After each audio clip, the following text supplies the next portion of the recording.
Di dunia yang bergerak begitu cepat, pernahkah kamu melihat satu kebaikan kecil yang membuatmu berhenti sejenak dan bertanya, siapa sebenarnya orang itu?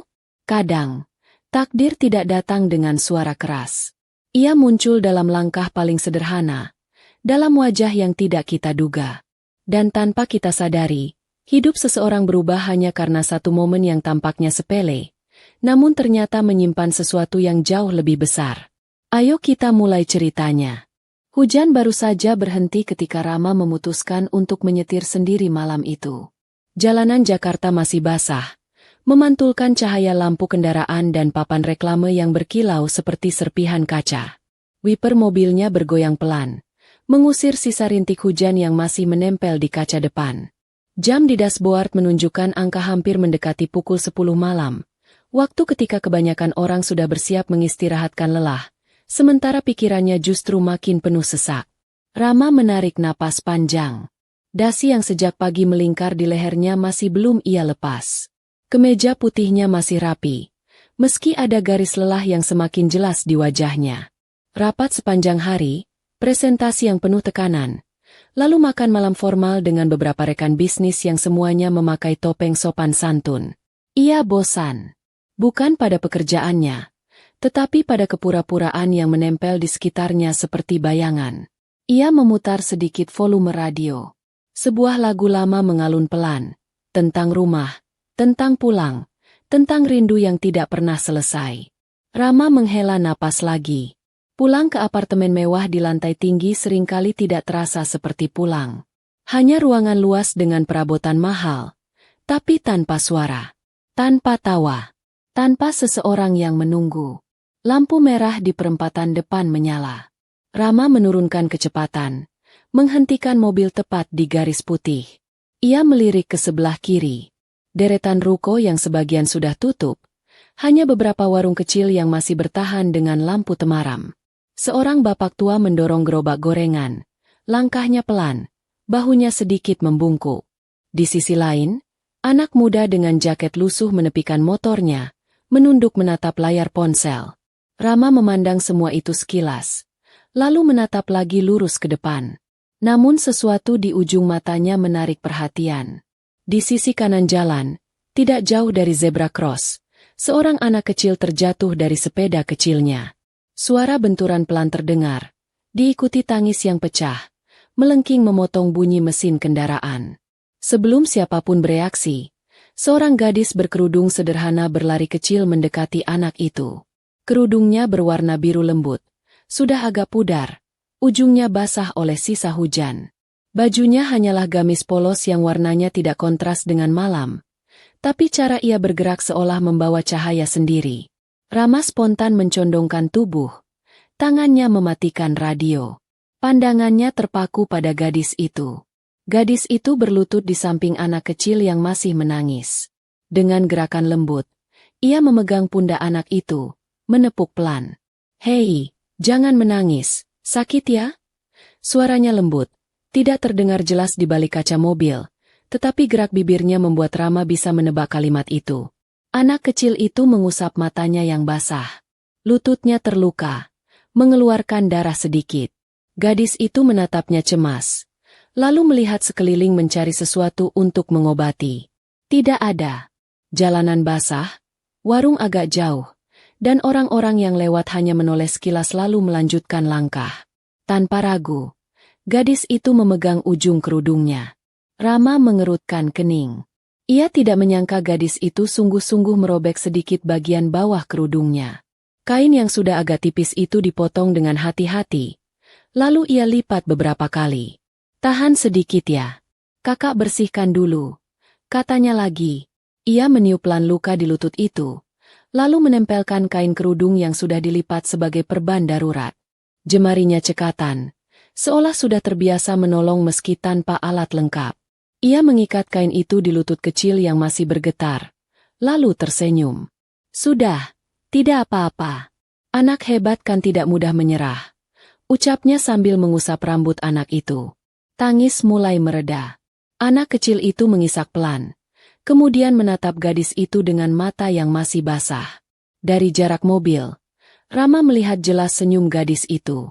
Senyum yang tidak dibuat-buat, tidak berlebihan, tetapi hangat, seperti secangkir teh yang disuguhkan di tengah udara dingin.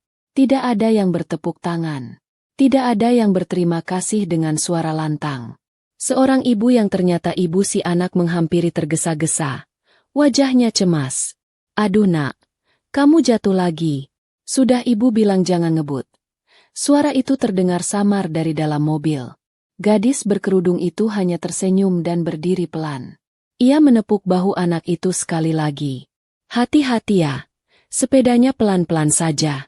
Maaf ya, kerudung kakak jadi aneh, katanya sambil tertawa kecil. Ibu si anak mengangguk canggung. Terima kasih, Dek, ucapnya singkat.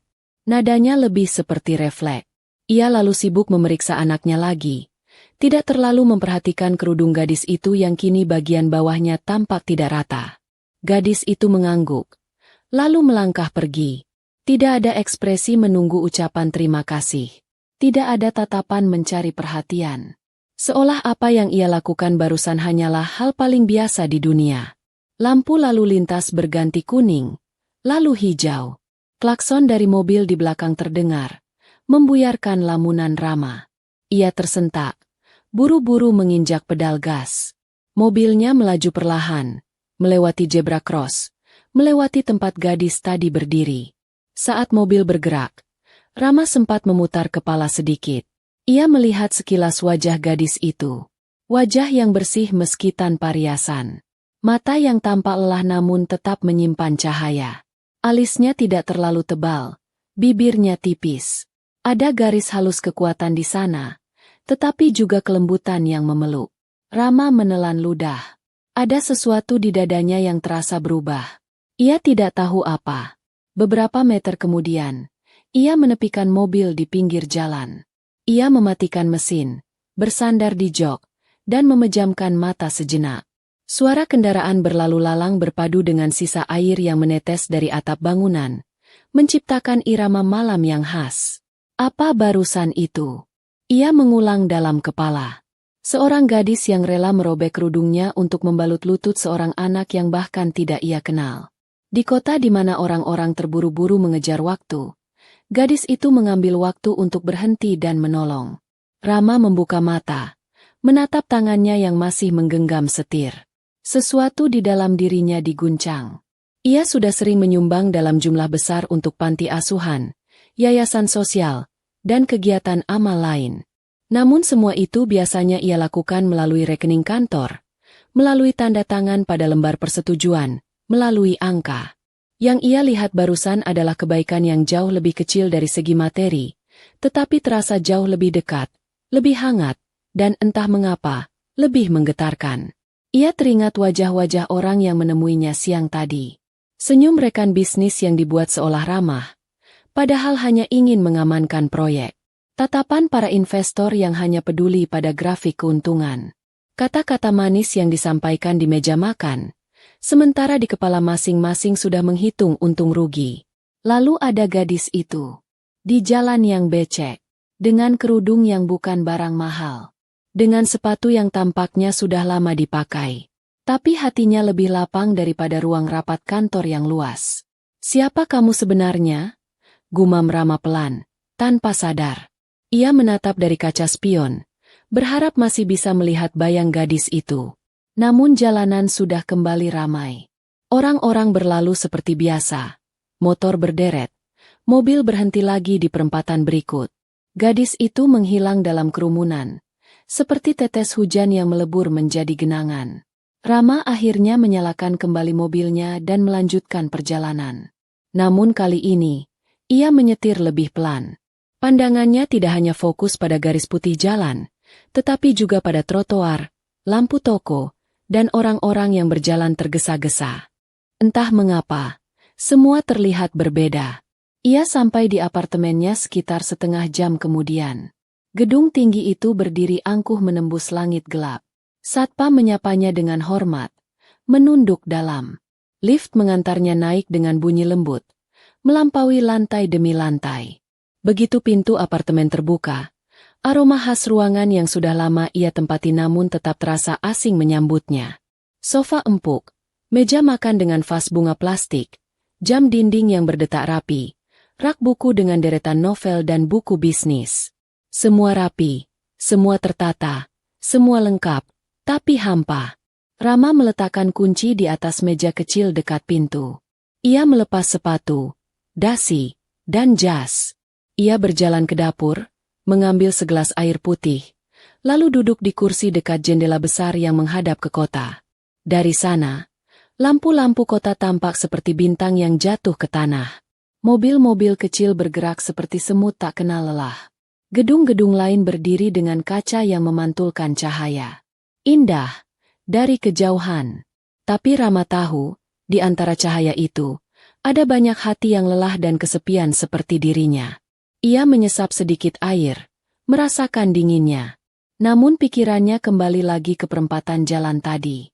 Kembali pada kerudung yang dirobek, pada lutut kecil yang diperban, pada senyum gadis yang tidak menunggu ucapan terima kasih. Kenapa aku memikirkannya sejauh ini? Bisiknya. Rama mencoba mengalihkan pikiran. Ia membuka laptop di meja, melihat email yang baru masuk. Laporan dari divisi keuangan, jadwal rapat minggu depan, rencana pembukaan cabang baru. Semua tampak penting, namun malam ini rasanya berat. Ia menutup laptop lagi, bahkan sebelum sempat membaca satu persatu. Ia bersandar di kursi, menatap langit yang tertutup kaca. Di kejauhan, awan masih menggantung, menyisakan sedikit kilau bintang di sela-sela. Udara dari pendingin ruangan terasa terlalu dingin. Ia menarik napas panjang, lalu menghembuskannya pelan. Di satu sudut hatinya, ia merasa Allah sedang memperlihatkan sesuatu. Bukan proyek besar, bukan angka besar di laporan, bukan juga tepuk tangan di acara resmi. Melainkan kebaikan kecil yang tidak tercatat di mana-mana, tetapi tercatat dengan sangat jelas di langit. Ia mengingat kembali bagaimana mata gadis itu menatap anak kecil yang menangis, bagaimana jemarinya yang kurus namun mantap membalut luka, dan bagaimana ia tertawa kecil sambil berseloroh tentang kerudungnya yang jadi aneh. Seandainya semua orang di kota ini punya sedikit saja keberanian untuk berhenti dan menolong seperti itu, gumam Rama, mungkin dunia akan terasa berbeda. Ia tidak terbiasa memikirkan hal seperti ini. Biasanya, ia lebih sibuk memikirkan target penjualan, strategi pemasaran, dan langkah kompetitor. Namun malam ini, hatinya terasa ditarik ke arah yang lain. Ke arah seorang gadis yang bahkan ia tidak tahu namanya. Rama mengangkat tangan, menutup wajah sejenak. Ada rasa sepi yang tiba-tiba terasa lebih tajam. Bukan sepi karena sendirian di apartemen besar, tetapi sepi karena menyadari bahwa selama ini ia berjalan terlalu cepat, hingga jarang berhenti untuk melihat orang lain dengan sungguh-sungguh. Ia teringat masa kecilnya, ketika ayahnya sering mengajaknya ke panti asuhan pada hari libur. Ayahnya selalu berkata, manusia punya dua tangan, satu untuk mencari rezeki dan satu lagi untuk memberi. Namun semakin besar, tangan yang ia gunakan untuk memberi seolah semakin jarang bergerak dibandingkan tangan yang sibuk mengejar. Malam itu, di kursi dekat jendela apartemennya, Rama merasa seperti sedang ditampar pelan oleh kenangan. Bukan untuk menjatuhkan, tetapi untuk membangunkannya. Ia memejamkan mata lagi, mencoba tidur. Namun bayangan kerudung biru yang sobek itu terus muncul. Lutut kecil yang berdarah itu, senyum gadis yang lembut itu, dan cara ia melangkah pergi tanpa menoleh lagi. Hatinya bertanya pelan, apakah pertemuan itu hanya sekali, atau Allah sedang merangkai sesuatu yang lebih besar di balik kejadian kecil malam ini? Rama tidak punya jawabannya. Yang ia tahu, sejak malam itu, kota yang sama, jalanan yang sama, dan lampu-lampu yang sama tidak lagi terlihat sebatas latar belakang hidupnya. Di antara semua itu, ada satu sosok yang diam-diam mulai mengisi ruang kosong di hatinya. Seorang gadis berkerudung sederhana yang baru ia lihat sekali, tapi entah kenapa, seakan sudah ia kenal sejak lama. Dan di malam pertama setelah pertemuan tanpa rencana itu, Rama tertidur dengan satu doa yang bahkan membuatnya terkejut sendiri. Doa agar suatu hari, jika Allah mengizinkan, ia bisa bertemu lagi dengan gadis itu. Bukan hanya sebagai pengamat dari balik kaca mobil, tetapi sebagai seseorang yang berani menghampiri dan menyapanya. Pagi datang dengan cara yang biasa saja. Matahari menembus tirai jendela apartemen Rama, menggoreskan garis tipis cahaya di lantai yang mengilap. Jam dinding berdetak teratur, memberikan tanda bahwa hari baru sudah resmi dimulai. Namun di kepala Rama, malam kemarin seolah belum benar-benar berakhir. Ia terbangun lebih awal dari biasanya. Biasanya, alarm ponsel yang memaksa dirinya bangun. Kali ini, pikirannya sendiri yang mengusir kantuk. Ia menatap langit-langit beberapa saat, mencoba mengingat apa yang pertama kali muncul di benaknya ketika membuka mata, gadis itu. Kerudung biru yang sedikit sobek di bagian bawah, lutut kecil yang dibalut kain sekenanya. Senyum yang muncul di tengah kelelahan jalanan kota. Rama mengerjap, merasa aneh karena sosok itu terasa begitu jelas, seakan ia menyaksikannya baru 1 menit yang lalu. Ia duduk di tepi ranjang, mengusap wajah pelan. Udara pagi yang sejuk memenuhi kamar. Dalam diam, ia merasakan hatinya sedikit menghangat, meski ia tidak tahu apa nama pastinya. Yang jelas, ada rasa yang berbeda. Rasa yang selama ini tidak pernah muncul hanya karena grafik laba naik atau kabar bahwa proyek baru berjalan lancar. Rama berdiri, melangkah ke kamar mandi, dan membasuh wajahnya. Air dingin menyentuh kulit, tetapi tidak mampu menghapus bayangan yang terus kembali. Saat bercermin, ia menatap dirinya sendiri lebih lama dari biasanya. Rambutnya yang sedikit acak-acakan, kantung tipis di bawah mata karena lelah, dan raut serius yang seolah menjadi bawaan setiap hari. Kenapa aku memikirkan orang yang bahkan aku tidak tahu namanya? Gumamnya pelan. Suaranya memantul di dinding kamar mandi. Ia tidak menemukan jawaban. Namun ia juga tidak berusaha mengusir bayangan gadis itu. Seperti ada bagian kecil di dalam dirinya yang justru ingin menyimpannya lebih lama. Setelah mandi dan berganti pakaian kerja, Rama berjalan ke dapur kecil. Ia menyalakan alat pembuat kopi, menunggu sebentar sambil menatap jendela. Kota mulai bergerak. Mobil-mobil kecil di kejauhan merayap pelan.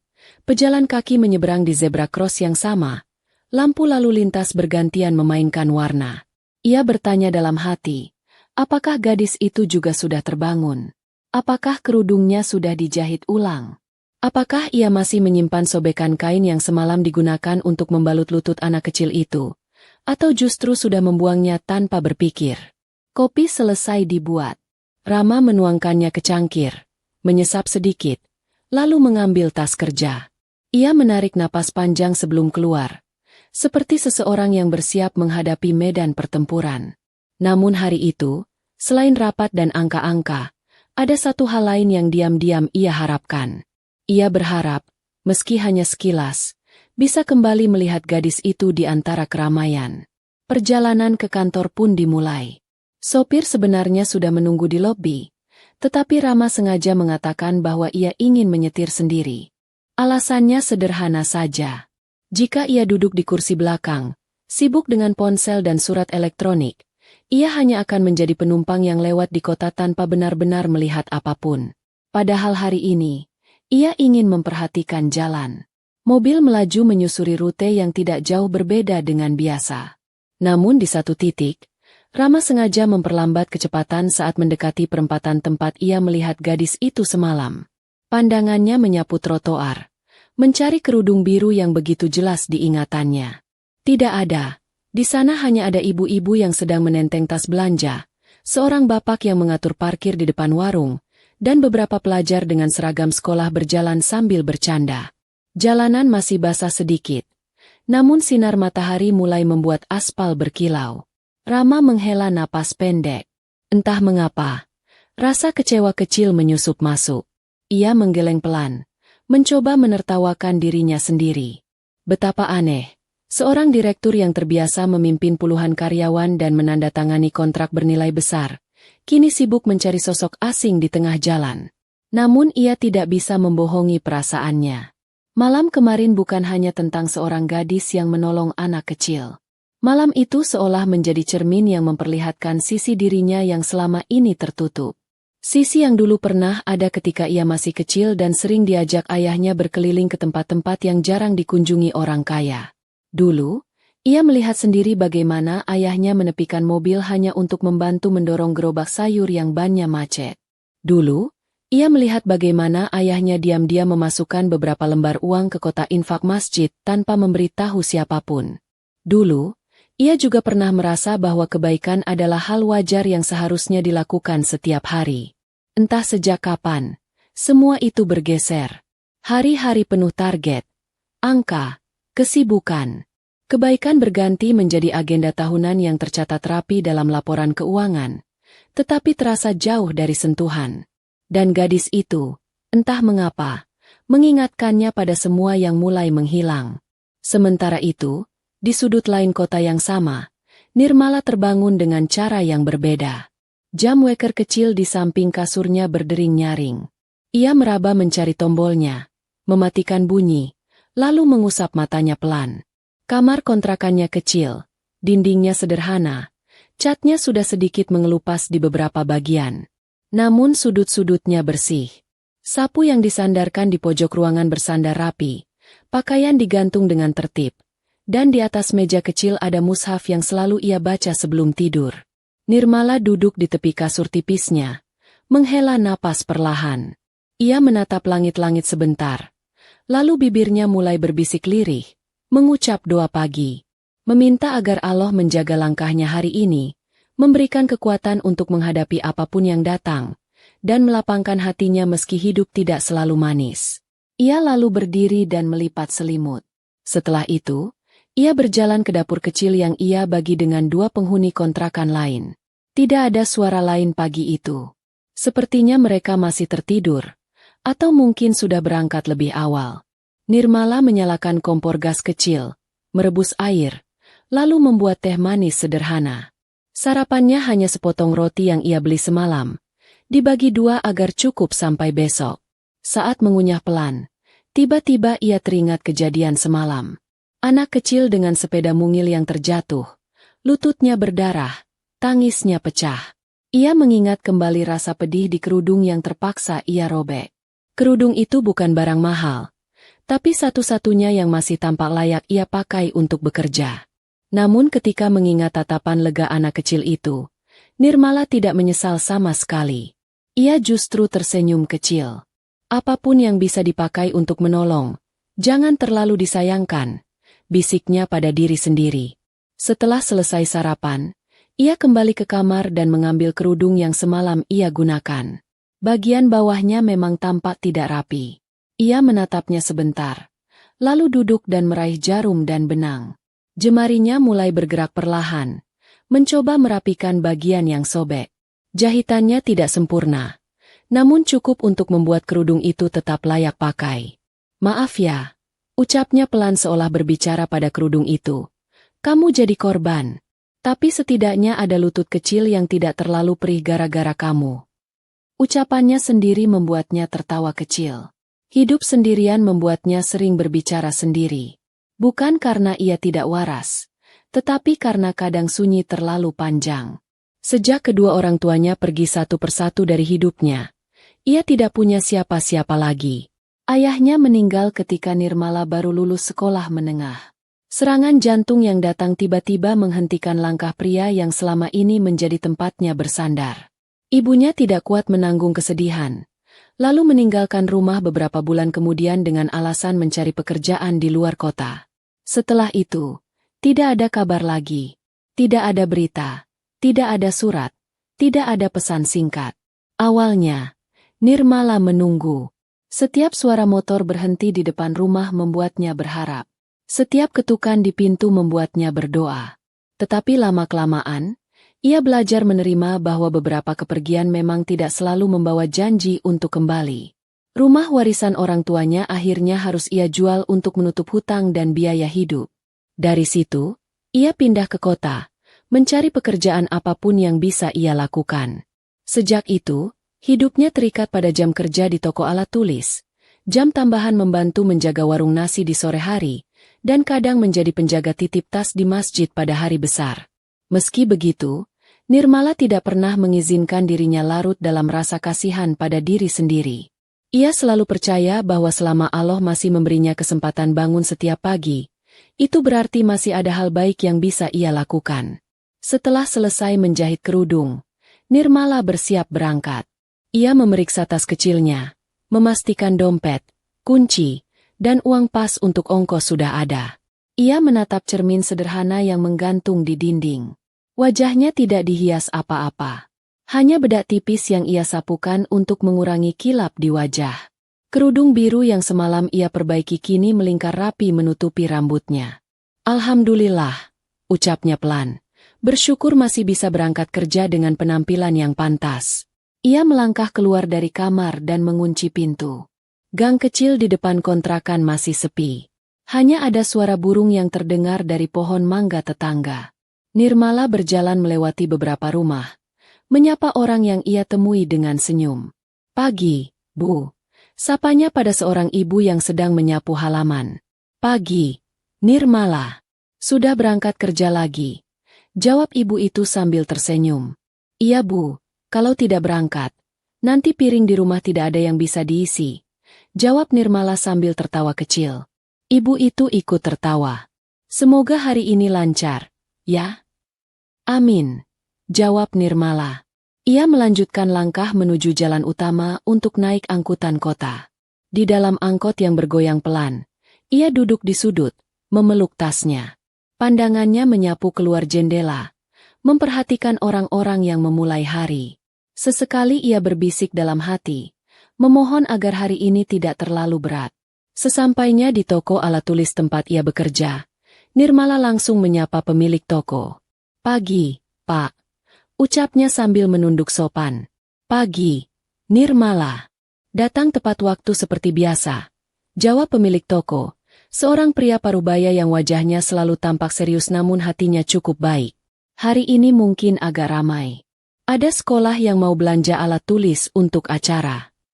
"Insya Allah, saya siap, Pak," balas Nirmala. Ia lalu mulai membuka rak, menyusun buku-buku yang semalam masih berantakan, merapikan pulpen dan pensil, serta menata penghapus kecil agar tampak menarik. Jemarinya terbiasa bekerja cepat, namun tatapannya tetap memperhatikan detail. Jika ada sampul buku yang sedikit sobek, ia akan menyisihkannya ke samping agar bisa dijual dengan harga lebih murah untuk pembeli yang membutuhkan. Sementara tangannya bekerja, pikirannya melayang sebentar pada kejadian semalam. Ia tidak terlalu memikirkannya dalam seperti Rama. Bagi Nirmala, menolong orang di jalan adalah hal yang biasa saja. Ia tidak tahu bahwa ada sepasang mata yang memperhatikannya dari dalam mobil, menyimpan setiap gerakannya di dalam hati. Menjelang siang, toko semakin ramai.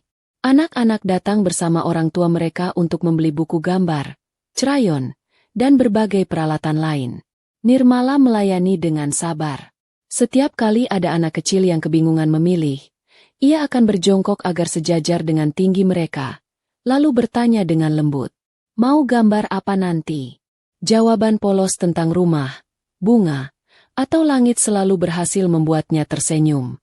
Di tempat yang berbeda, Rama duduk di ruangannya yang berada di lantai atas sebuah gedung perkantoran. Di depannya, layar laptop menampilkan laporan penjualan bulan lalu. Angka-angka yang seharusnya menjadi pusat perhatian justru tampak kabur. Ia memijit pelipis, mencoba fokus. Namun otaknya terus berbelok ke arah lain. Ia mencoba menyibukkan diri, memanggil asisten untuk membahas jadwal, menelepon kepala cabang untuk memastikan target tercapai, dan menandatangani beberapa berkas yang menunggu persetujuannya. Semua berjalan seperti biasa, sesuai rutinitas. Namun di sela-sela kesibukan, lamunannya selalu kembali ke perempatan jalan itu. Saat waktu makan siang tiba, beberapa rekan kerja mengajaknya makan di restoran dekat kantor. Rama ikut, meski hatinya tidak terlalu bersemangat. Di meja makan, mereka membicarakan proyek baru, peluang kerjasama, bahkan rencana liburan ke luar negeri. Salah satu rekannya, seorang wanita muda bernama Alia, duduk tidak jauh darinya. Ia sudah lama bekerja di perusahaan itu dan cukup sering mendampingi Rama dalam urusan kantor. "Pak Rama kelihatannya lebih diam dari biasanya," komentar Alia sambil tersenyum tipis. "Ada yang dipikirkan." Rama tersadar. Ia menoleh dan mengangguk pelan. "Hanya sedikit lelah." "Kalau lelah harus istirahat. Jangan sampai sakit nanti," jawab Alia. Rama hanya menanggapi dengan senyum kecil. Percakapan di meja berlanjut, tetapi sebagian besar kalimat tidak benar-benar singgah di kepalanya. Ia hanya mengangguk atau tersenyum seperlunya. Dalam hati, ia justru bertanya-tanya, apakah gadis berkerudung biru itu juga sudah makan siang? Setelah jam kerja usai, Rama kembali menyetir mobilnya sendiri. Alih-alih langsung pulang, ia memutuskan mengambil rute yang sedikit memutar. Dan entah kebetulan atau karena Allah memang sedang merangkai sesuatu, mobilnya kembali melewati daerah dekat toko alat tulis tempat Nirmala bekerja. Ia tidak tahu bahwa di balik kaca etalase toko itu, ada seorang gadis yang sedang berdiri sambil merapikan bolpoin dan buku tulis. Ia tidak tahu bahwa gadis itu adalah orang yang sama yang malam tadi membuat hatinya bergetar. Semua itu masih tersimpan rahasia. Namun jarak di antara mereka sebenarnya mulai dipersempit sedikit demi sedikit. Hari itu berakhir tanpa pertemuan baru. Hanya ada hati yang diam-diam bergerak. Hati seorang lelaki yang mulai teringat pada kebaikan kecil di jalan. Dan hati seorang gadis yang terus berusaha kuat meski hidup seringkali tidak ramah. Rama tidur lagi malam itu dengan bayangan kerudung biru yang belum juga pudar. Nirmala tidur dengan rasa lelah yang mendera tubuhnya. Namun ia tetap bersyukur. Keduanya tidak tahu bahwa langkah-langkah kecil yang mereka jalani hari ini adalah bagian dari cerita panjang yang sedang ditulis oleh Allah dengan sangat lembut. Cerita tentang dua orang asing yang untuk sementara hanya saling berbagi ruang di kota yang sama, sebelum akhirnya berbagi lebih banyak hal dari sekadar pemandangan di jalan. Sore itu, langit Jakarta tampak sedikit lebih teduh. Awan-awan berarak perlahan, memberi warna abu lembut di ufuk barat. Jalanan mulai dipadati orang-orang pulang kerja, anak sekolah, pedagang, dan kendaraan yang saling berebut ruang. Hari terasa berjalan seperti biasa bagi kebanyakan orang, tetapi bukan bagi Rama. Sejak pagi tadi, ada kegelisahan yang tidak bisa ia jelaskan, seolah ada sesuatu yang sedang menantinya di luar sana. Sesuatu yang ia tidak tahu apa, tetapi hatinya terus menekan-nekan, meminta ia untuk memperhatikan. Di kantor, pekerjaan berjalan seperti hari biasa. Beberapa rapat berlangsung dengan lancar. Beberapa berkas sudah ia tanda tangani, dan beberapa percakapan dengan rekan kerja terdengar baik-baik saja. Namun dari semua itu, pikirannya tidak pernah benar-benar berada di ruangan yang sama. Ia seperti menunggu sesuatu, meski ia sendiri tidak tahu apa yang ia tunggu. Ketika sore menjelang, Rama memutuskan untuk pulang lebih cepat. Ia bilang pada asistennya bahwa ia ingin menghindari macet. Namun kebenarannya, ia merasa ada dorongan yang halus namun sangat kuat untuk kembali melewati jalan tempat ia bertemu gadis itu 2 malam lalu. Ia mencoba mengabaikan dorongan itu. Tetapi semakin ia mengabaikannya, semakin gelisah hatinya. Akhirnya ia menyerah. Ia turun lewat lift, berjalan menuju parkiran, dan masuk ke dalam mobilnya. Tangannya meraih setir dengan sedikit gemetar. Ia tidak tahu kenapa, tapi ada bagian dari dirinya yang merasa takut berharap. Mobil melaju pelan mengarah ke jalan yang semakin ramai. Sesampainya di lampu merah perempatan tempat pertama kali ia melihat Nirmala, ia memperlambat laju mobil. Mata Rama menyapu trotoar, mencari sesuatu yang terasa seperti bayang-bayang kerudung biru di kepalanya. Tidak ada. Ia menelan ludah. Merasakan kekecewaan kecil menusuk dadanya. Ia memutar setir, hendak mengambil jalan lain. Tapi kemudian ia teringat satu hal kecil. Toko alat tulis yang ia lihat sekilas kemarin. Ada kemungkinan gadis itu bekerja di sana. Setidaknya ia bisa memastikan. Ia tidak tahu apakah tindakannya wajar. Ia bahkan sempat berkata dalam hatinya, "Ini gila." Namun langkah hatinya lebih kuat dari logika. Ia memarkir mobil di seberang jalan, lalu berjalan menuju toko itu. Tidak terburu-buru, tetapi juga tidak terlalu lambat. Ia hanya ingin memastikan, hanya melihat. Mungkin hanya itu. Pada saat yang sama, di dalam toko alat tulis, Nirmala sedang merapikan tumpukan buku tulis yang sedikit miring. Jam kerja hampir selesai. Tubuhnya lelah, tetapi wajahnya tetap menyimpan ketenangan yang khas. Tadi siang, seorang anak kecil kehilangan uang jajan di depan toko. Anak itu menangis keras, Dan saat orang-orang mulai memandang dengan tidak sabar, Nirmala menghampiri. Tenang, sabar, lembut seperti biasa. Ia berjongkok dan berkata, "Tidak apa-apa, ayo kita cari pelan-pelan. Kalaupun tidak ketemu, kakak belikan roti, ya." Anak itu mengangguk, meski air matanya masih mengalir. Nirmala membantu anak itu mencari uang koinnya yang jatuh entah kemana di trotoar. Setelah beberapa menit, uang itu akhirnya ditemukan di dekat roda sepeda motor yang terparkir. Anak kecil itu tersenyum lega, dan Nirmala ikut tersenyum. Momen kecil itu sudah berlalu beberapa jam, tapi meninggalkan hangat dalam hatinya. Di luar toko, Rama belum tahu kejadian itu. Ia hanya merasakan dorongan hati yang membawanya ke tempat yang sama. Saat ia memasuki area depan toko, matanya menyapu bagian dalam melalui kaca besar. Deretan alat tulis tersusun rapi, rak-rak penuh warna, dan di sudut ruangan, ia melihatnya. Gadis itu, kerudung biru, gerakan lembut, wajah tenang. Untuk sesaat, langkah Rama terhenti. Jantungnya berdetak lebih cepat tanpa permisi. Pikirannya tiba-tiba kosong, seolah dunia mengecil dan menyisakan hanya satu titik, Nirmala. Ia tidak tahu harus masuk atau tidak. Ia berdiri mematung beberapa detik yang terasa seperti menit. Namun ketika beberapa pelanggan keluar dari toko, pintunya terbuka otomatis, dan tanpa berpikir, Rama melangkah masuk. Denting kecil lonceng toko terdengar saat pintu membuka.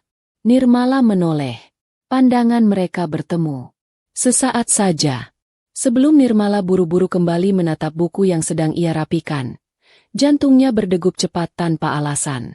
Ia tidak mengenal pria itu. Namun ada sesuatu pada tatapan matanya. Sesuatu yang sulit dijelaskan. Rama mendekat, berusaha tampak wajar, meski wajahnya sedikit tegang. Ia berpura-pura melihat-lihat barang, padahal pikirannya hanya fokus pada satu sosok yang jaraknya kini hanya beberapa langkah. Setelah beberapa menit membiarkan dirinya terlihat seperti pelanggan biasa, ia memberanikan diri mendekati rak tempat Nirmala bekerja. Langkahnya perlahan, tidak ingin mengejutkan. Saat ia berdiri hanya beberapa jarak darinya, Nirmala menoleh lagi. "Selamat sore, ada yang bisa saya bantu?" ucap Nirmala dengan suara lembut. Suara itu, Rama merasakan dadanya menghangat. Ia tersadar bahwa ini pertama kalinya ia mendengar suara Nirmala begitu dekat. "Saya hanya lihat-lihat," jawab Rama, sedikit gugup tanpa ia sadari. Nirmala tersenyum kecil. Senyum yang tidak dibuat-buat. Senyum yang sama seperti saat ia menolong anak kecil 2 malam lalu. Rama melihat itu, dan hatinya seolah dipalu pelan. Ia menunduk sedikit, berpura-pura melihat pulpen di rak depan. Jemarinya mencoba menyentuh pulpen untuk menutupi kegugupan, namun tidak sengaja menyenggol kotak kecil yang membuat beberapa pulpen jatuh ke lantai. Rama membungkuk refleks untuk mengambil, dan di waktu yang sama Nirmala juga ikut menunduk untuk membantu. Tangan mereka bersentuhan. Sekilas, hanya sekilas. Namun sentuhan itu seperti listrik kecil yang membuat keduanya terdiam sepersekian detik. "Maaf," ucap Rama cepat. "Maaf juga," ucap Nirmala hampir bersamaan. Mereka sama-sama tertegun, lalu saling mengangguk kecil. Nirmala mengumpulkan pulpen dengan hati-hati. Rama ikut membantu, meski jemarinya sedikit bergetar. Dalam hening itu, Nirmala bertanya dengan sopan, "Bapak cari pulpen untuk keperluan kantor?" Rama menelan ludah. "Iya, bisa dibilang begitu." "Baik, kalau butuh bantuan, panggil saya saja," ucap Nirmala dengan senyum ramah yang membuat hati Rama makin sulit dikendalikan. Ia hampir menjawab sesuatu, tetapi pintu toko kembali berdenting. Suara langkah cepat mendekat. Seorang wanita dengan rambut terikat rapi masuk ke dalam toko. Ia memakai pakaian formal dan sepatu hak. Wajahnya tampak anggun namun tatapannya tajam. Namanya Alia. Ia menatap Rama dengan alis terangkat. "Pak Rama," suaranya datar, tapi jelas menyimpan tanda tanya. "Saya cari Bapak ke kantor." "Tidak ada." "Ternyata ada di sini." Rama langsung berdiri tegak, seperti seseorang yang tertangkap sedang melakukan sesuatu yang tidak ingin ia jelaskan. "Oh, Alia, saya hanya membeli beberapa barang untuk kantor. Alia menatap ke arah Nirmala. Tatapannya cepat, menilai, mengukur, sekaligus meremehkan. Nirmala menunduk sopan. Ia tidak tahu siapa wanita ini, tapi dari cara bicara dan berdirinya, ia bisa menebak bahwa wanita itu bukan orang biasa. Alia tersenyum tipis, meski matanya tidak tersenyum sama sekali. Kalau begitu saya tunggu di luar. Kita perlu membahas laporan yang tadi saya kirim. Rama mengangguk. Baik, saya menyusul. Alia keluar, namun sempat menatap Nirmala sekali lagi. Tatapan yang membuat udara terasa sedikit lebih dingin. Setelah pintu tertutup kembali, Nirmala menunduk, pura-pura sibuk merapikan pulpen. Apa ada lagi yang bisa dibantu? Tanyanya. Suaranya terdengar lebih halus daripada sebelumnya, seolah ia ingin cepat mengalihkan suasana. Rama menghela napas pelan. Ia ingin mengatakan sesuatu, tapi ia bahkan tidak tahu apa yang ingin ia katakan. Akhirnya ia hanya berkata, "Terima kasih. Saya akan kembali lain kali." Nirmala tersenyum kecil. "Baik, Pak. Hati-hati di jalan." Rama membalas senyum itu. Senyum kecil, tapi menyimpan sesuatu yang dalam. Ia berjalan keluar, namun langkahnya terasa berat. Di depan toko, Alia menunggunya dengan wajah yang sulit dibaca. Rama tidak mengucapkan apapun.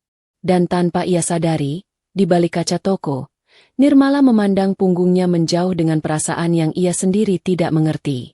Pertemuan kedua itu singkat. Hanya beberapa menit. Namun cukup untuk menorehkan sesuatu yang lebih kuat di hati keduanya. Rama kembali ke mobil dengan napas yang tidak stabil, menyadari satu hal dengan sangat jelas. Ia ingin bertemu gadis itu lagi. Ia ingin mengenalnya. Ia ingin tahu namanya. Dan untuk pertama kalinya setelah sekian lama, Rama merasa bahwa sesuatu yang sangat kecil bisa mengubah arah hidup seseorang. Pertemuan pertama membuatnya tersentuh. Pertemuan kedua membuatnya yakin bahwa ini bukan kebetulan. Takdir perlahan mulai bekerja. Sejak pertemuan kedua itu, hati Rama seperti tidak pernah bisa benar-benar tenang. Setiap kali mengingat senyum Nirmala, suaranya yang lembut, dan cara gadis itu merapikan pulpen-pulpen yang jatuh, ada sesuatu dalam dirinya yang bergerak pelan namun tegas. Seperti ada pintu kecil yang terbuka tanpa ia sadari. Pintu yang langsung menghubungkan dirinya pada perasaan yang sudah lama tidak ia rasakan. Namun di balik rasa hangat itu, ada sesuatu lain yang ikut muncul. Sebuah bayangan yang belum ia sadari sebagai awal dari konflik besar. Bayangan itu bernama Alia. Pagi berikutnya, Rama tiba di kantor seperti biasa. Namun tatapan yang diberikan Alia kepadanya terasa berbeda. Jika sebelumnya Alia adalah rekan kerja yang sopan, profesional, dan lembut dalam tutur kata, hari ini sorot matanya menyimpan sesuatu yang tidak ia ucapkan, sesuatu yang tajam dan tidak nyaman. "Pak Rama," sapa Alia sambil membawa beberapa berkas. "Ini laporan yang Bapak minta kemarin. Saya sudah revisi sesuai arahan." Rama mengangguk sopan. "Baik, terima kasih." Namun Alia tidak segera pergi. Ia berdiri di depan meja Rama beberapa detik lebih lama dari biasanya. "Pak," ucapnya pelan tapi jelas. "Kemarin saya melihat Bapak di toko alat tulis. Ada urusan tertentu di sana." Rama menutup laptopnya perlahan. Ia tahu pertanyaan itu akan datang, tetapi tidak menyangka secepat ini. Ia menjaga suaranya tetap tenang. "Saya hanya melihat-lihat. Tidak ada urusan yang penting." "Begitu ya?" Alia tersenyum tipis. Namun senyum itu tidak berhasil menyembunyikan ketegangan yang merayap di wajahnya. "Saya kira Bapak sedang bertemu seseorang." Rama menahan diri agar tidak terkejut. "Bukan. Kebetulan saja saya lewat." Alia mengangguk, tetapi sorot matanya jelas mengatakan ia tidak percaya. Ia mengucapkan salam dan melangkah pergi. Namun langkah itu berhenti tepat di pintu ruangan.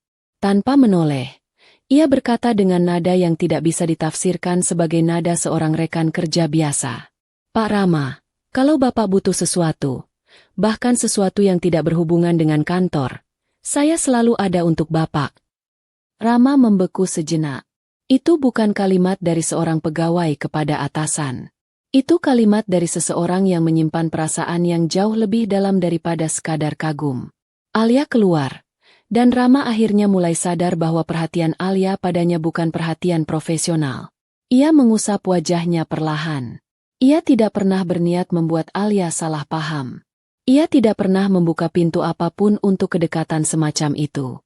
Tapi kenyataannya, perasaan Alia sudah tumbuh lebih dulu, dan kini ia melihat Nirmala sebagai ancaman. Sementara itu, Nirmala tidak tahu apapun mengenai badai yang mulai berkumpul di atas kepalanya. Di toko alat tulis, hari terasa seperti hari biasanya. Anak-anak datang, para orang tua menawar, siswa sekolah membeli pena dan penghapus. Nirmala menjalani semua dengan senyum yang sama seperti kemarin. Namun ada sesuatu dalam dirinya yang berubah, meski ia tidak berani mengakuinya. Ketika ia merapikan rak tempat Rama berdiri kemarin, wajah pria itu muncul jelas di kepalanya. Cara ia berbicara pelan, cara ia menunduk sopan, bahkan cara ia meminta maaf saat pulpen jatuh. Semua itu membuat Nirmala merasa, entah kenapa, lebih hangat dari biasanya. Ia tidak pernah punya kesempatan banyak untuk memikirkan laki-laki. Hidupnya terlalu sibuk dengan pekerjaan. Tetapi sosok Rama muncul dengan cara yang terlalu halus untuk diabaikan. Aduh! Sebuah suara membuatnya tersentak. Seorang pemuda masuk ke toko dengan langkah cepat. Rambutnya sedikit berantakan, bajunya lusuh, namun wajahnya tampan dengan garis maskulin yang tegas. Nirmala mengenalinya. Namanya Rangga. Laki-laki yang sudah beberapa kali datang ke toko untuk membeli barang kecil yang sebenarnya tidak terlalu ia butuhkan. Pulpen 1, penghapus 1, buku kecil 1. Namun setiap kali datang, ia selalu menyapa Nirmala lebih lama dari yang dibutuhkan. Hari ini pun sama. Nirmala, panggil Rangga sambil tersenyum lebar. Kamu kerja seperti biasa ya? Rajin banget. Nirmala ikut tersenyum sopan. Iya Rangga, ada yang mau dibeli? Ada, jawab Rangga cepat. Apa ya? Buku 1 aja deh, yang kecil. Yang sampulnya hijau kalau ada. Nirmala mengambilkan. Rangga memperhatikan cara Nirmala menunduk. Cara tangannya mengambil dengan hati-hati. Makasih, ucap Rangga sambil menyodorkan uang. Nanti sore kamu pulang jam berapa? Nirmala berhenti sejenak. Lalu menjawab dengan tenang. Seperti biasa. Kenapa? Enggak apa-apa. Kalau mau, aku bisa antar kamu pulang. Aku lewat kok. Nirmala tersenyum, tapi kali ini lebih kaku. Terima kasih, Rangga. Tapi aku bisa pulang sendiri. Rangga menelan kecewa dengan senyum dipaksakan. Ya sudah, hati-hati ya. Ketika ia keluar, tatapannya berubah. Ada sesuatu yang gelap di sana. Cemburu yang menikam diam-diam, meski ia belum tahu siapa yang membuatnya cemburu. Namun ia akan segera tahu. Sementara itu, Rama kembali melewati toko alat tulis itu beberapa jam kemudian. Awalnya ia hanya lewat tanpa niat berhenti. Tapi begitu melihat sosok yang keluar dari toko, Rangga menyodorkan senyum kepada Nirmala yang berdiri di dalam, langkah hatinya membeku. Rama tidak tahu siapa pemuda itu. Namun cara lelaki itu menatap Nirmala, bukan tatapan orang asing. Itu tatapan seorang laki-laki yang menyukai seorang perempuan. Rama menahan napas. Ia tahu ia tidak punya hak apapun. Ia hanya pernah berbicara dengan gadis itu 2 kali. Ia bahkan tidak tahu namanya. Tapi melihat orang lain memperhatikannya seperti itu membuat dadanya terasa tidak enak. Ada perasaan yang menusuk pelan. Perasaan yang tidak ia akui. Lebih tepatnya belum dia akui. Mobil Rama berhenti beberapa meter dari toko. Ia melihat Nirmala melanjutkan pekerjaannya, tanpa menyadari bahwa ada 2 pasang mata yang mengamatinya dari 2 arah berbeda. Rama yang diam-diam memperhatikannya, dan Rangga yang diam-diam menyimpan perasaan yang semakin dalam. Tidak lama, Alia muncul dari sisi lain jalan. Ia berdiri dekat toko, berpura-pura menunggu taksi, tetapi matanya jelas terarah pada satu tempat, Nirmala. Ketika ia melihat Rama yang berhenti dengan mobilnya, bibirnya melengkung tipis, bukan senyum, melainkan ekspresi tajam yang menyiratkan satu hal. Ia tahu persis siapa yang sedang mencuri perhatian Rama. Rama melihat Alia dari kaca spion. Ia mengusap wajahnya, merasakan tekanan yang belum ia pahami sepenuhnya. Seolah sesuatu yang halus namun kuat mulai menjerat langkah-langkahnya ke arah yang tidak ia rencanakan. Ia menatap Nirmala sekali lagi sebelum akhirnya menghidupkan mesin mobil. Dan dalam hati, tanpa suara, ia berkata, "Semoga kita bisa bertemu lagi." Hari itu berakhir dengan benang-benang takdir yang semakin terjalin rapat. Rama yang mulai menyukai Nirmala tanpa mengakuinya. Nirmala yang mulai merasakan sesuatu yang ia tidak punya nama untuknya. Alia yang mulai melihat Nirmala sebagai ancaman. Rangga yang mulai merasa seseorang akan merebut gadis yang ia sukai. Pertemuan kedua telah memantapkan takdir. Dan kini, benih cemburu mulai tumbuh, dari dua arah sekaligus.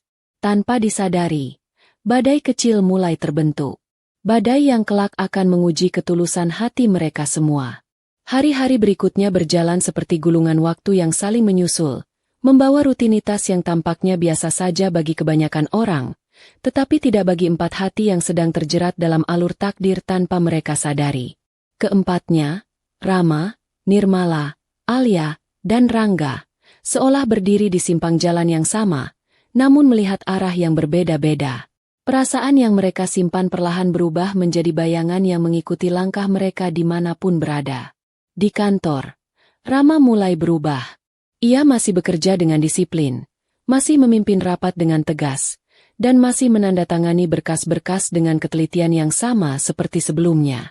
Namun setiap kali ia berhenti sejenak untuk menarik napas, pikirannya bukan pada angka atau laporan, tetapi pada wajah seorang gadis sederhana yang bekerja di toko alat tulis kecil. Setiap sore, tanpa ia rencanakan, mobilnya selalu mengambil rute yang sama. Rute yang melewati toko itu.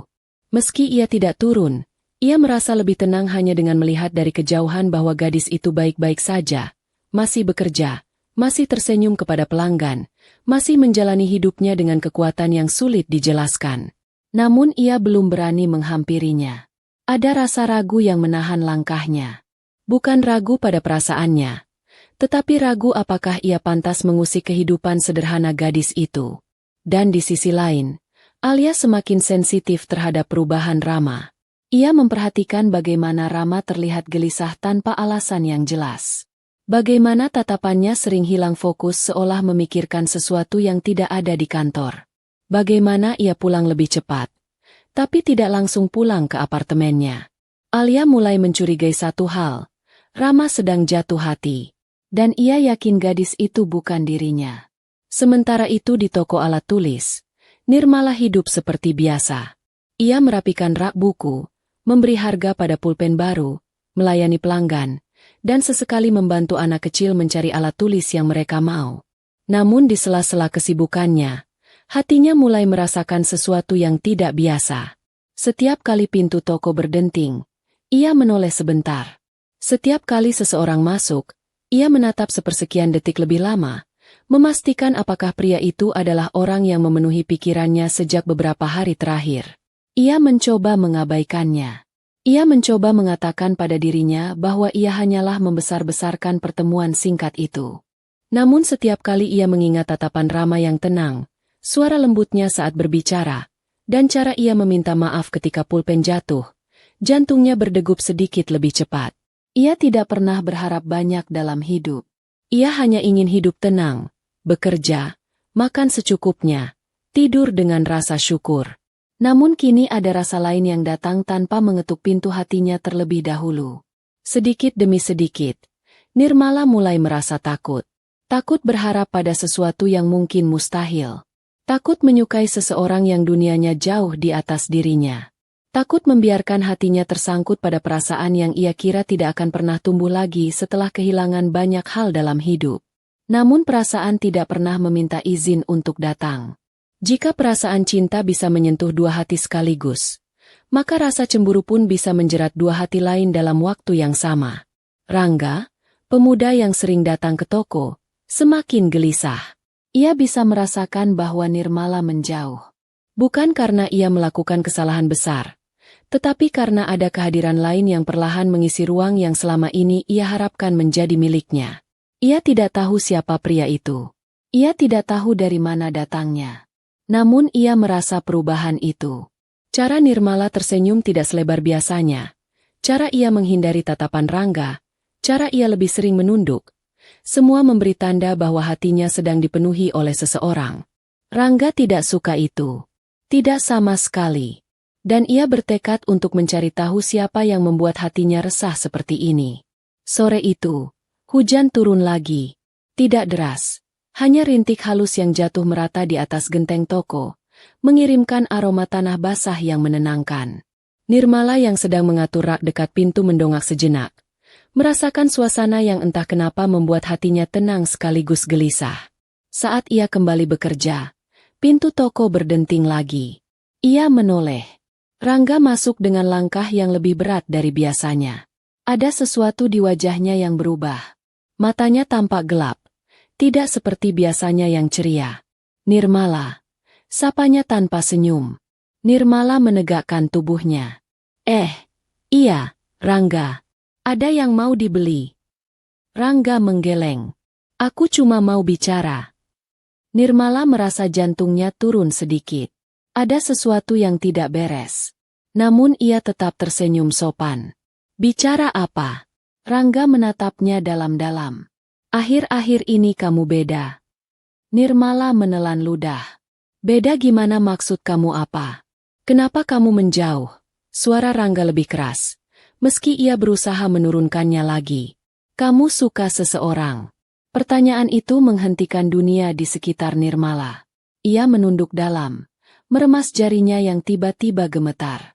Aku. Nirmala tidak bisa melanjutkan. Bukan karena ia ingin menyembunyikan sesuatu, tetapi karena ia sendiri tidak tahu harus menjawab apa. Rangga mendekat setengah langkah.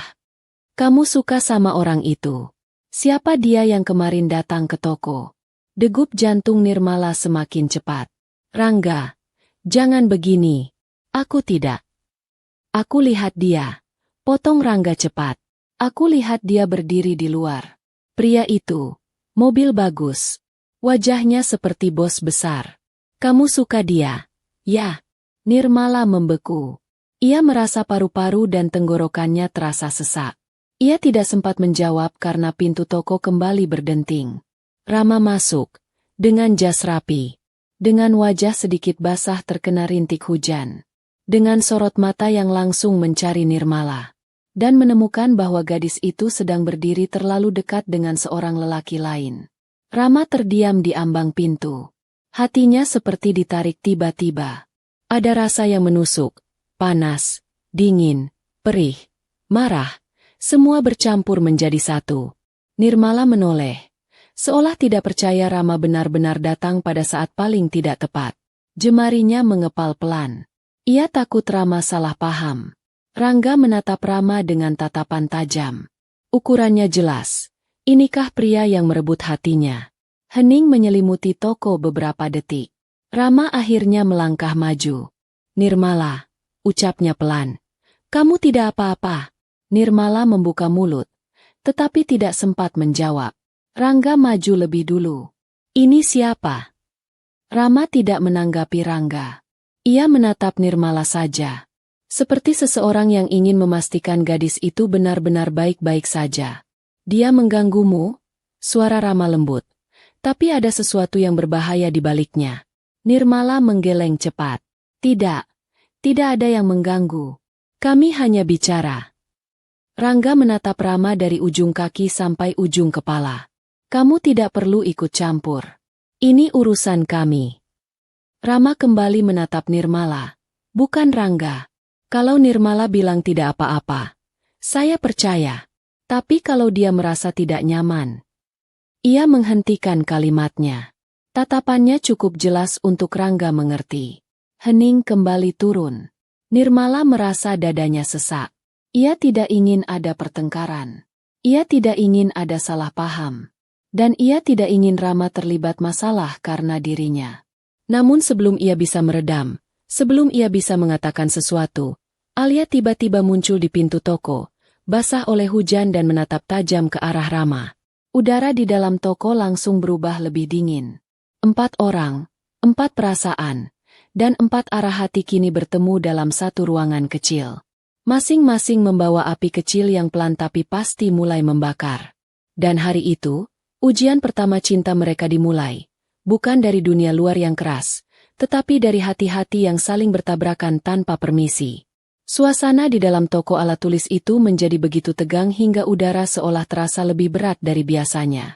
Hujan di luar jatuh pelan, menimbulkan suara rintik yang seharusnya menenangkan, tetapi justru terasa seperti ketukan-ketukan yang mengabarkan bahwa sesuatu yang besar sedang terjadi. 4 pasang mata saling menatap, 4 hati saling mengencang, 4 jiwa saling mengukur tanpa suara. Nirmala berdiri kaku di antara Rama dan Rangga, sementara Alia berdiri di ambang pintu seperti petir yang siap menyambar kapan saja. Ini bukanlah situasi yang pernah ia bayangkan. Ia hanya ingin bekerja, pulang dengan tenang, dan menjalani hidup sesederhana mungkin. Tapi entah bagaimana, ia kini berada di tengah pertikaian yang tidak pernah ia minta. Rama berdiri tegak, namun matanya tetap lembut saat menatap Nirmala. Ia tidak peduli pada Rangga yang bersikap defensif, atau pada Alia yang kini memandangnya dengan tatapan seperti pisau. Hanya ada satu orang yang menjadi pusat perhatiannya. Nirmala. Nirmala. Suara Rama pelan namun mantap. Kalau kamu merasa tidak nyaman, kamu boleh bilang. Nirmala menggeleng cepat. Ia ingin meredakan situasi. Tidak. Aku tidak apa-apa. Tolong jangan salah paham. Tidak ada apa-apa. Rangga memandang Rama dengan tatapan sinis. Dia bilang tidak apa-apa. Jadi kamu bisa pergi. Jangan mengganggu. Alia melangkah maju, berdiri di samping Rama. Pak Rama, ucapnya pelan namun penuh tekanan. Apa yang sebenarnya Bapak lakukan di sini lagi? Nada suaranya datar, tetapi tajam seperti pertanyaan yang sudah ia simpan lama dan kini meledak begitu saja. Rama menoleh ke arah Alia, lalu kembali pada Nirmala. Saya hanya ingin memastikan semuanya baik-baik saja. Alia menyipitkan mata. Di toko kecil seperti ini, dengan gadis seperti ini. Ia menekankan kalimat itu seperti menggenggam belati dan menusukkannya perlahan. Nirmala menunduk. Ia tidak terbiasa dengan kata-kata yang menusuk seperti itu. Namun ia mencoba tidak bereaksi. Ia tahu dirinya bukan siapa-siapa. Ia hanya bekerja di toko sederhana. Memangnya siapa yang peduli padanya? Rama menoleh cepat. Tatapannya dingin. Alia, itu tidak pantas. Kenapa tidak pantas? Pak, Alia tersenyum tipis. Senyum yang tidak pernah sampai ke matanya. Saya hanya ingin tahu kenapa Bapak berulang kali datang ke tempat seperti ini. Ada apa sebenarnya? Rangga ikut mengeraskan suara. Iya. Saya juga ingin tahu, apa hubungan Bapak dengan Nirmala? Nirmala meremas ujung kerudungnya. Hatinya berdebar cepat. Ia ingin berkata sesuatu, tapi suaranya hilang. Rama menatap Nirmala sebentar, lalu menoleh pada Rangga. Nada suaranya tenang namun tegas. Saya tidak punya kewajiban menjelaskan apapun pada Anda. Tapi jika Anda membuat Nirmala tidak nyaman, saya tidak akan diam. Rangga mengepalkan tangan. Kamu pikir kamu siapa? Orang yang tidak mau melihat dia terluka, jawab Rama tegas. Nirmala menahan napas. Kata-kata itu menusuk hatinya seperti lembutnya selembar kain yang menenangkan luka. Namun bersamaan dengan itu, ia merasa takut. Takut makin diseret ke konflik yang tidak ia inginkan. Alia melangkah maju lagi. Pak Rama, suaranya kini lebih rendah. Penuh luka yang selama ini ia sembunyikan. Kenapa Bapak membela gadis ini seperti dia? Seperti dia penting bagi Bapak. Rama membuka mulut untuk menjawab. Tetapi Nirmala memotong cepat. Suaranya gemetar namun tegas. Cukup. Ketiganya menoleh. Nirmala berdiri tegak di tengah. Wajahnya pucat tetapi matanya bersinar dengan keberanian yang ia kumpulkan dari seluruh tenaga kecil dalam dirinya. Saya tidak mau ada pertengkaran di tempat kerja saya. Katanya pelan namun jelas. Tolong, semuanya pergi. Saya baik-baik saja. Tidak ada yang salah. Rama ingin berkata sesuatu, Tetapi Nirmala menatapnya lembut. "Tolong," ucapnya lagi. Suaranya semakin melemah. "Jangan buat masalah karena saya." Rangga menatapnya marah. Merasa kalah. "Nirmala, kamu memilih dia." Nirmala menggeleng. "Saya tidak memilih siapa-siapa. Saya hanya ingin tenang." Rangga menggertakkan gigi, lalu berjalan keluar dengan langkah keras. Pintu toko berdentum saat ia mendorongnya lebih kuat dari seharusnya. Alia menoleh ke Rama. Wajahnya memanas karena cemburu dan marah. "Kalau itu pilihan Pak Rama," ucapnya dingin, "maka saya harap Bapak siap menerima akibatnya." Ia melangkah pergi tanpa menunggu jawaban. Kini hanya tinggal Rama dan Nirmala. Hujan di luar semakin deras, menimbulkan suara yang cukup keras di atap toko. Beberapa detik hening. Nirmala memejamkan mata sebentar, mencoba menenangkan napas yang masih tidak stabil. "Maafkan saya," ucap Rama akhirnya. Suaranya lembut, sangat lembut. Nirmala membuka matanya, menatapnya bingung. "Kenapa minta maaf?" "Karena saya membuat situasi jadi tidak nyaman untuk kamu." Nirmala menggeleng pelan. "Bukan salahmu. Tapi saya tetap minta maaf." Rama menundukkan kepala sedikit, seperti seseorang yang tulus menyesali sesuatu. "Saya tidak bermaksud membuatmu terjebak dalam masalah. Saya hanya..." Ia berhenti. Kata-kata itu tersangkut di tenggorokannya.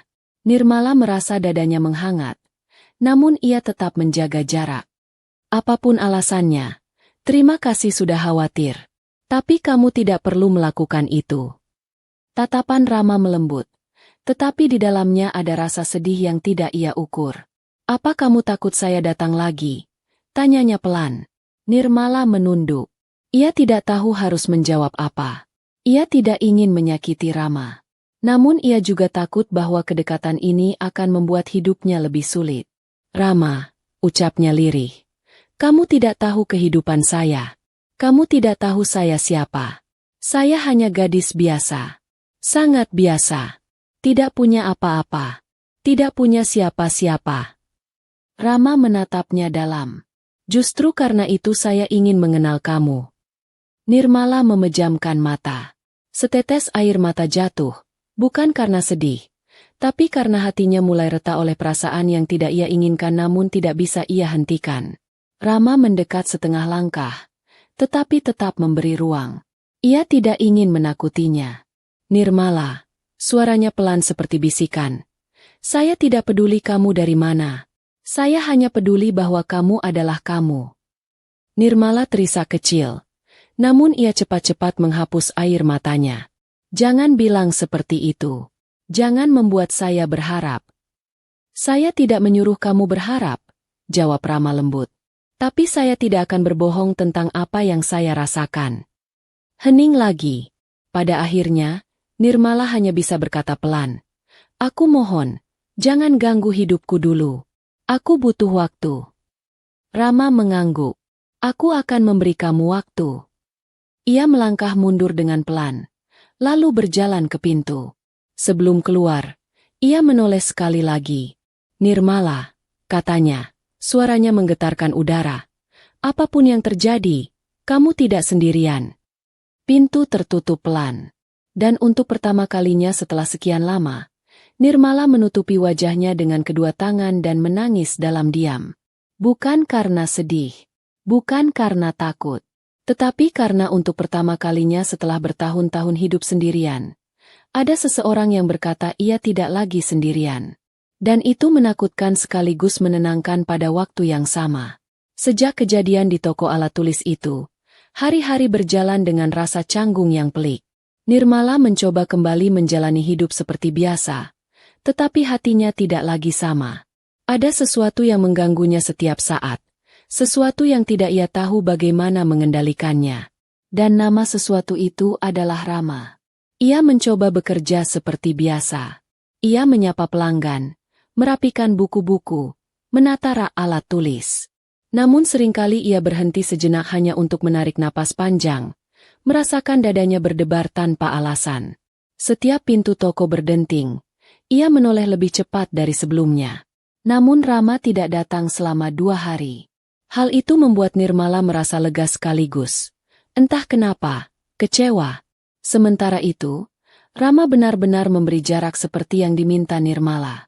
Tapi bukan berarti ia berhenti memikirkan gadis itu. Setiap malam ia menatap kota dari jendela apartemennya dengan pikiran penuh tanya. Ia ingin menghampiri Nirmala, memastikan ia baik-baik saja, namun ia menahan diri. Nirmala meminta waktu, dan ia harus menghargainya.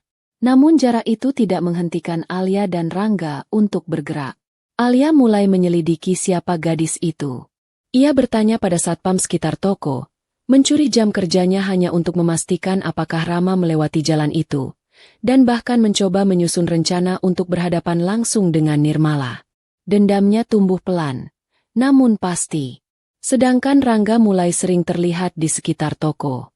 Ia duduk di bangku dekat warung, pura-pura membeli minum, atau berjalan bolak-balik di depan toko dengan alasan tidak jelas. Tatapannya selalu tertuju pada pintu masuk, menunggu momen di mana Nirmala keluar. Nirmala menyadari kedua hal itu, dan ia semakin gelisah.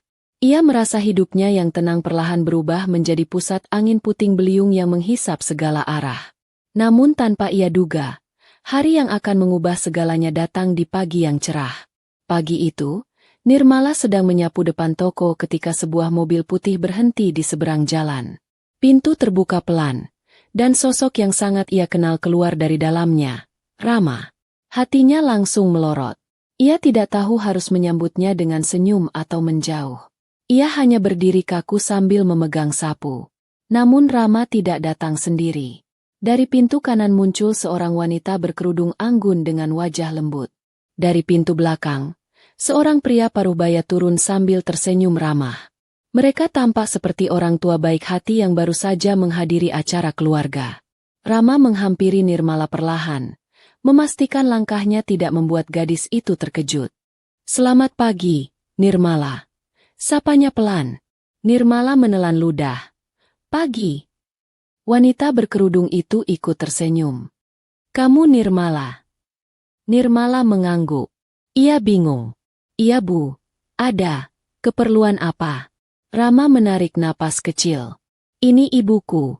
Dan ayahku." Nirmala hampir menjatuhkan sapu dari tangannya. "Apa?" Rama membawa orang tuanya. "Untuk apa? Mengapa? Bagaimana ia harus bersikap? Apa mereka tahu tentang semua ini?" Ia gugup sampai lututnya lemas. Ibu Rama maju selangkah, memegang bahu Nirmala dengan lembut. "Nak, jangan tegang. Kami hanya ingin bertemu denganmu." Ayah Rama menambahkan, "Rama banyak bercerita tentangmu." Nirmala mematung. Rama mengalihkan pandangannya. Wajahnya sedikit memerah. "Tidak banyak. Hanya sedikit." Ibu Rama terkekeh pelan. "Yang sedikit itu cukup membuat kami tertarik." Rama jarang sekali membicarakan orang lain, apalagi dengan cara yang berbeda. Nirmala ingin berkata sesuatu, tapi tidak ada suara yang keluar.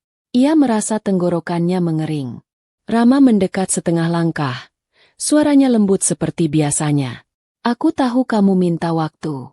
Tapi aku ingin orang tuaku mengenalmu sebagai seseorang yang penting." Nirmala mengangkat wajahnya perlahan. Mata mereka bertemu. Sorot mata Rama tidak memaksa, tidak menekan. Ia hanya ingin jujur. "Kalau kamu tidak suka, aku akan minta mereka pergi," ucap Rama tulus. "Aku tidak ingin membuatmu merasa terpojok." Nirmala menggigit bibir bawahnya. Dadanya terasa sangat penuh. Ia tidak menyangka dirinya yang tidak punya siapa-siapa ini tiba-tiba berdiri di hadapan orang tua seorang direktur kaya. Saya hanya gadis biasa," ucap Nirmala pelan, hampir seperti bisikan. "Saya bukan siapa-siapa." Ayah Rama tersenyum. "Orang baik tidak diukur dari tajamnya garis nasab. Nak, kami lebih senang pada orang yang hatinya tulus." Ibu Rama menambahkan, "Rama tidak pernah membawa pulang siapa-siapa. Tidak pernah. Dan kalau dia membawa kamu di hadapan kami, itu artinya kamu bukan gadis biasa baginya." Darah Nirmala serasa berhenti mengalir. Rama menoleh pelan, Matanya hangat. Aku tidak peduli asal kamu dari mana. Yang aku peduli, hanya kamu. Air mata menggenang di mata Nirmala. Bukan karena sedih, tetapi karena ia merasa tidak layak mendapat kata-kata seindah itu. Namun justru di saat paling lembut itu, bahaya datang menghantam dari dua arah sekaligus. Alia berdiri di seberang jalan, wajahnya memucat putih. Ia melihat semuanya, melihat Rama berdiri dekat Nirmala, melihat orang tua Rama berbicara hangat dengan gadis itu, melihat bagaimana semua itu tampak seperti sebuah pengakuan tidak langsung. Matanya bergetar, bibirnya menegang. Ia menggenggam ponselnya begitu kuat hingga buku jarinya memutih. Jadi, ini alasannya, gumam Alia lirih dengan suara penuh kepahitan.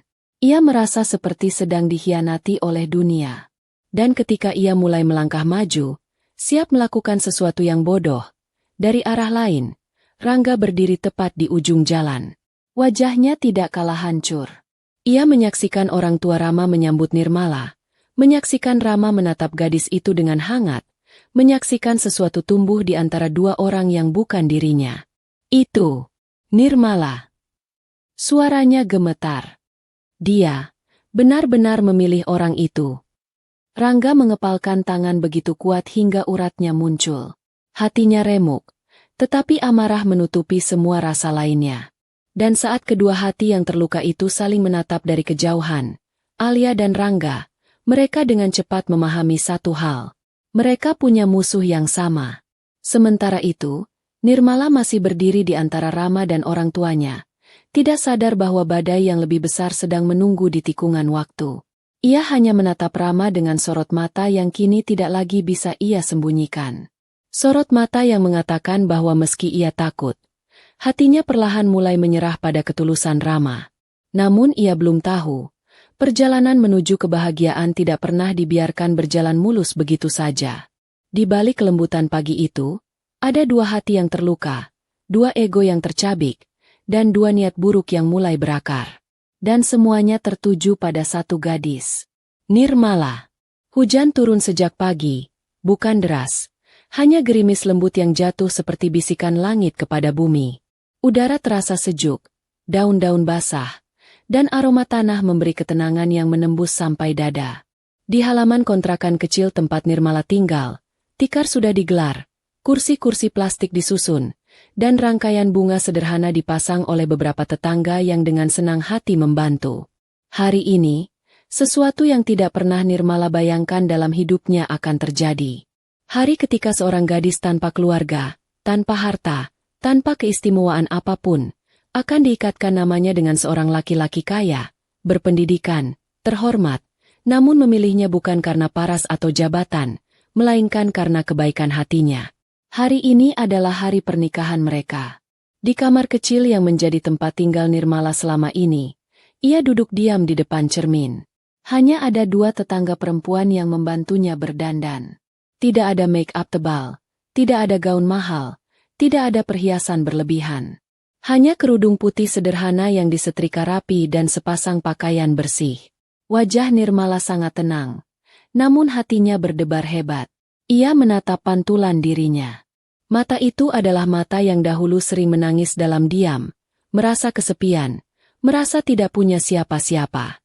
Kini mata itu memantulkan harapan yang tidak pernah ia sangka akan menjadi miliknya.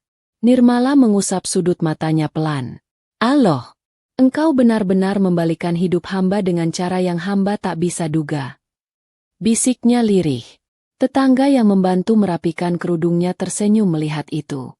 "Nak, jangan menangis dulu. Nanti riasannya luntur." Nirmala menghela napas panjang.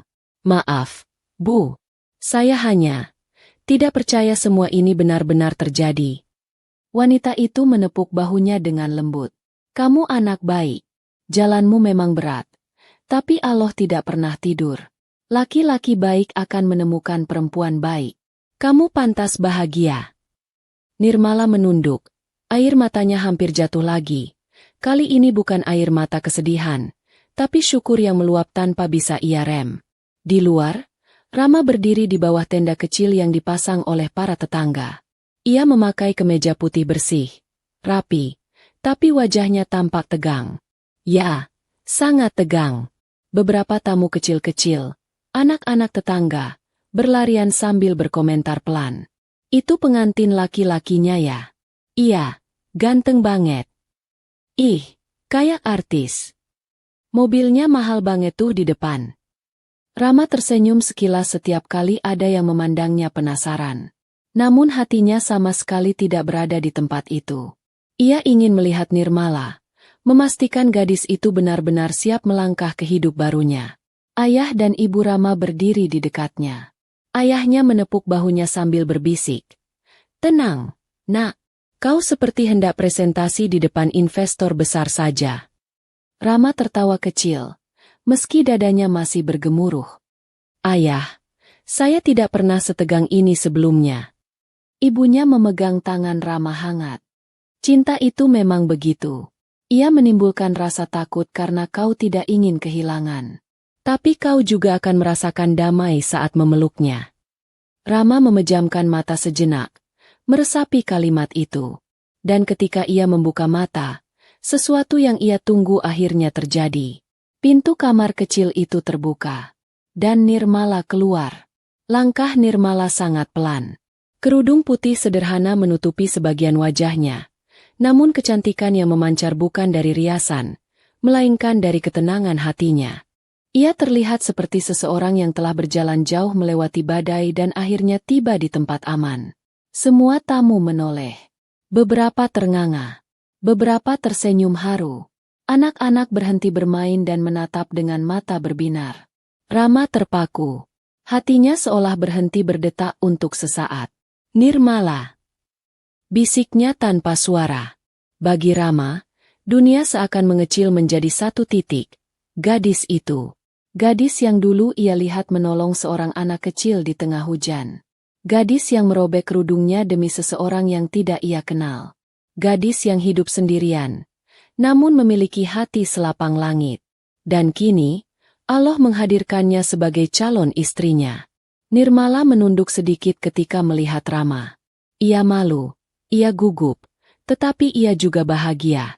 Sangat bahagia hingga hampir tidak bisa bernapas. Ayahnya Rama tersenyum lebar. Mari kita mulai, ucapnya. Prosesi akad nikah dimulai di ruang tamu kontrakan yang telah disulap menjadi ruang sederhana namun hangat. Para tetangga menjadi saksi, duduk rapat di kursi plastik.